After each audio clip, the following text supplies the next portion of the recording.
అధికార పార్టీ ఆనాడు బీఆర్ఎస్, కేసీఆర్ ముఖ్యమంత్రి ప్రజలతో మాట్లాడతలేడు, ప్రజలకు అందుబాటులో లేడు, సెక్రటేరియట్కి అందుబాటులో లేడు, సెక్రటేరియట్కి వస్తలేడు, ప్రగతి భవన్కి అపాయింట్మెంట్స్ లేవు. ఆ సందర్భంలో కాంగ్రెస్ పార్టీ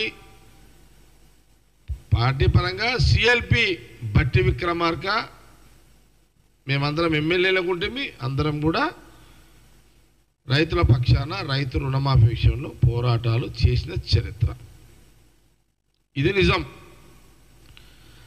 ఆనాడు కాంగ్రెస్ పార్టీ సిఎల్పి రైతుల పక్షాన రైతుల కోసము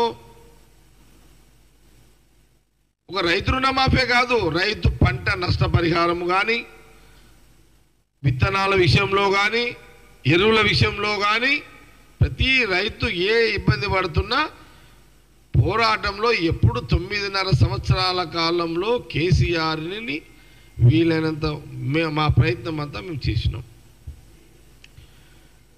అధికారం వచ్చి 9 నెలలు అవుతుంది.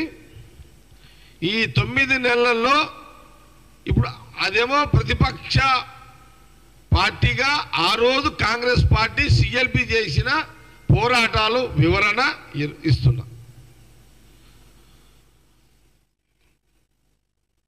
ఇప్పుడు ప్రజలు, తెలంగాణ ప్రజలు, రైతులు కాంగ్రెస్ పార్టీకి అధికారం ఇచ్చారు.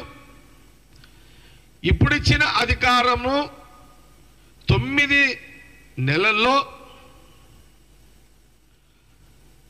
9 నెలలు అవుతుంది.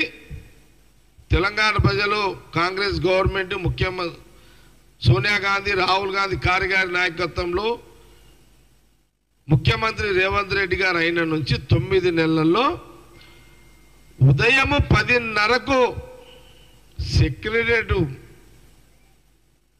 మొదలైతే సాయంత్రం 6 గంటల వరకు కాంగ్రెస్ పార్టీ ముఖ్యమంత్రి రేవంత్ రెడ్డి గారు, ఎంటైర్ మా క్యాబినెట్ మినిస్టర్లు అందరూ కూడా సెక్రటేరియట్లో అందుబాటులో ఉంటున్నారు. కాంగ్రెస్ పార్టీ తెలంగాణ ప్రజల పక్షాన మీరు మాట్లాడడానికి మేము చెప్పదలుచుకున్నది ఏంటంటే, మీరు 9.5 సంవత్సరాల్లో కేసీఆర్ గారు రికార్డు తీయండి. 9.5 సంవత్సరాల్లో కేసీఆర్ గారు ముఖ్యమంత్రి హోదాలో సెక్రటేరియట్లో ఎన్ని రోజులు గడిపారు?